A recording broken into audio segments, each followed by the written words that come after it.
আজ রবিবার রাত ৮টা আপনাদেরকে বলা হয়েছিল ভারতের কিছু অলৌকিক আর রহস্যময়ের জায়গার কথা বলবো।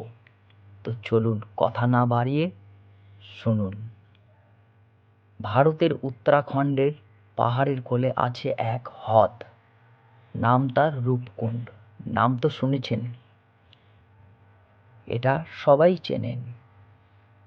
এখানে বরফ গলে জলে যখন পরিণত হয় তখন সেই জলের ভিতরে দেখা যায় মানুষের কঙ্কাল শত শত। হ্যাঁ, ঠিকই শুনেছেন, প্রায় ২০০-র বেশি মানব কঙ্কাল ছড়িয়ে আছে এই হ্রদের চারপাশে। ১৯৪২ সালে এক বনরক্ষী প্রথম এই কঙ্কালগুলো দেখতে পান। প্রথমে মনে করা হয়েছিল হয়তো কোনো যুদ্ধ হয়েছিল এখানে।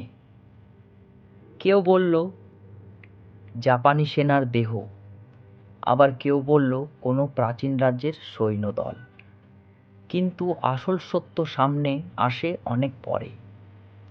গবেষণায় জানা যায় প্রায় ১২০০ বছর আগে হঠাৎ ভয়ঙ্কর শিলাবৃষ্টিতে একদল তীর্থযাত্রী মারা যান।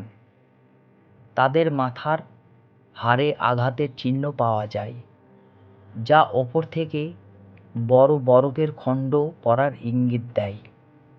অর্থাৎ প্রকৃতির এই ভয়ঙ্কর রূপই কেড়ে নেয় তাদের প্রাণ।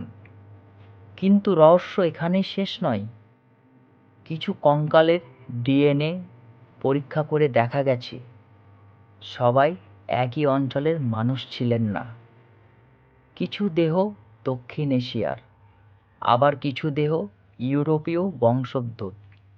তাহলে প্রশ্ন ওঠে, এরা একসাথে সেখানে গেলেন কিভাবে? এই প্রশ্নের উত্তর আজও সম্পূর্ণ পরিষ্কার নয়। রূপকুণ্ড আজও দাঁড়িয়ে আছে রহস্যের সাক্ষী হয়ে।